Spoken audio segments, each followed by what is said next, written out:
Second P U ಆದಮೇಲೆ ನಾನಿಲ್ಲಿ engineering ಹೋಗಬೇಕಾ, ಮೆಡಿಸನ್ ಓದಬೇಕಾ, ಬಿಸ್ನೆಸ್ ಮಾಡಬೇಕಾ ಅಂತ ಕನ್ಫ್ಯೂಷನ್ ಬರುತ್ತೆ.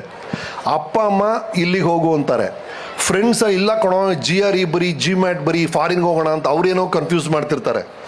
ಈ ಕನ್ಫ್ಯೂಷನ್ ನಿಮಗೆಲ್ಲ ಬರುತ್ತೆ. What you should do, there is something, ಇದು ಜಾಪನೀಸ್ ಫಿಲಾಸಫಿಯಲ್ಲಿ ಹೇಳ್ತಾರೆ ಇಕಿಗೈ ಅಂತ.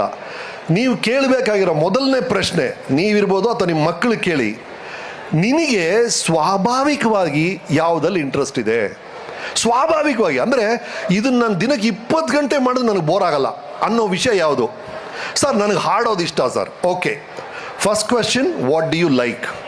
Second question, can you be an expert in it? ನಿನ್ಗೆ ಹಾಡೋದು ಇಷ್ಟ ಅಲ್ಲಪ್ಪ, ನೀನು SPB ಥರ ಹಾಡಬಲ್ಲೆಯಾ, ಅಥವಾ ರಾಜೇಶ್ ಕೃಷ್ಣನ್, ವಿಜಯಪ್ರಕಾಶ್ ಥರ ಹಾಡ್ತೀಯಾ? ಈಗಲ್ಲ, ಟ್ರೈನಿಂಗ್ ಮಾಡಿದ್ಮೇಲೆ ನಾನು ಆ ಲೆವೆಲ್ಗೆ ಹಾಡ್ತೀನಿ ಅನ್ನೋ ಕಾನ್ಫಿಡೆನ್ಸ್ ಇದೆಯಾ ನಿನಗೆ? ಯಾವ ಕ್ಷೇತ್ರ ಇದ್ರೂ ಸರಿ, ನಿಮ್ಗೆ ಏನೇ ಆಸಕ್ತಿ ಇದ್ರೂ ಸರಿ, ಅದರಲ್ಲಿ ಎಕ್ಸ್ಪರ್ಟ್ ಆಗ್ಬಿಡ್ಬೇಕು. ನೀವು ಎಕ್ಸ್ಪರ್ಟ್, ಸೂಪರ್ ದಾದ ಆಗಬೇಕು. ಆ ಲೆವೆಲ್ಗೆ ಕಾನ್ಫಿಡೆನ್ಸ್ ಇರಬೇಕು. ಎರಡನೇ ವಿಷಯ. ಮೂರನೇ ವಿಷಯ, ಆ ಫೀಲ್ಡಿಂದ ಆದಾಯ ಇದೆಯಾ? ನನ್ನ ಫ್ಯಾಮ್ಲಿನ, ನನಗೆ ನಾಳೆ ನಿಮಗೆಲ್ಲ ಮದುವೆ ಆಗುತ್ತೆ, ಮಕ್ಕಳು ಇರ್ತಾರೆ, ಆ ಫ್ಯಾಮ್ಲಿನ ನೋಡ್ಕೋಬೇಕು ನೀವು. ಅಷ್ಟು ಸಂಪಾದನೆ ಗಳಿಸ್ಬೇಕು. ಅಷ್ಟು ಸಂಪಾದನೆ ಆ ಫೀಲ್ಡಲ್ಲಿ ಇದೆಯಾ? ಮೂರು ವಿಷಯಗಳು. What do you like? Can you be an expert in it? 3, can I survive in that? 4th, does the world need it? ಅಂದರೆ ಪ್ರಪಂಚಕ್ಕೆ ಇದು ಬೇಕಾ?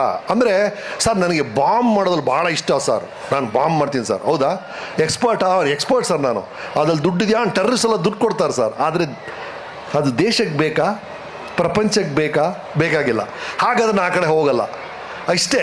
ಈ 4 ವಿಷಯಗಳ ಬಗ್ಗೆ ಸ್ಟೂಡೆಂಟ್ಸ್ ಕಾನ್ಸಂಟ್ರೇಟ್ ಮಾಡಿದ್ರೆ ಅವ್ರ ಕೆರಿಯರ್ ಅಮೋಘವಾಗಿರುತ್ತೆ. Please concentrate on this.